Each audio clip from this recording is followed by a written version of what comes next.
রাইসিনা হিলসের দৌড়ে নাটকীয় মোড়, সৌজন্যে দুই মমতা মুলায়ম। রাষ্ট্রপতি পদপ্রার্থীর জন্য 10 জনপথের প্রস্তাব খারিজ করে দিয়েছেন দুজন।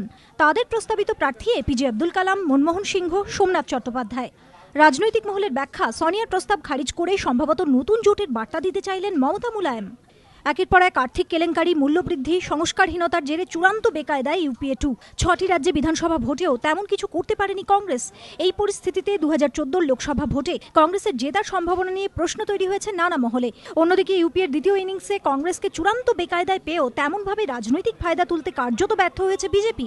বারবার প্রকাশ্যে চলে এসেছে তাদের অন্তর্কলহ। সেক্ষেত্রে 2 বছর পরের লোকসভা ভোটে বিজেপি কতটা কি করতে পারবে তা নিয়েও সন্দিহান বিশেষজ্ঞ মহল।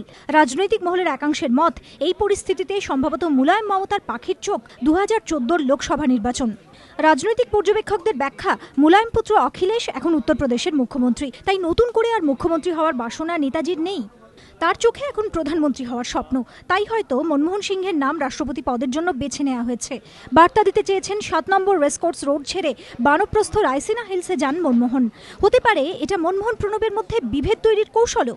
পাশাপাশি যেভাবে বিভিন্ন আঞ্চলিক দলগুলি মাথাচাড়া দিয়ে উঠছে তা মাথায় রেখে আগামী দিনে তৃণমূলের পাশাপাশি এআইএডিএমকে, আরজেডি, বিজেডির মতো অকংগ্রেসি অবিজেপি দলগুলিকে নিয়ে জোট গড়ার স্বপ্নও হয়তো দেখছেন সমাজবাদী পার্টির প্রধান। অন্যদিকে রাজনৈতিক মহলের ব্যাখ্যা, মমতা বন্দ্যোপাধ্যায় চাইছেন কংগ্রেসের মতো বড় দলকে তৃণমূলের মতো আঞ্চলিক দল জাতীয় রাজনীতিতেও টেক্কা দিক। জাতীয় রাজনীতিতে আরও বেশি প্রাসঙ্গিক হয়ে উঠুক তৃণমূল। তাছাড়া 2014 অকংগ্রেসি অবিজেপি কোনো জোটের সরকার গড়ার সম্ভাবনা তৈরি হলে পরিবর্তনের রাজ্য থেকে সেই সরকারে আরও অনেক বেশি সংখ্যা ও গুরুত্ব নিয়ে যেতে পারবে তৃণমূল।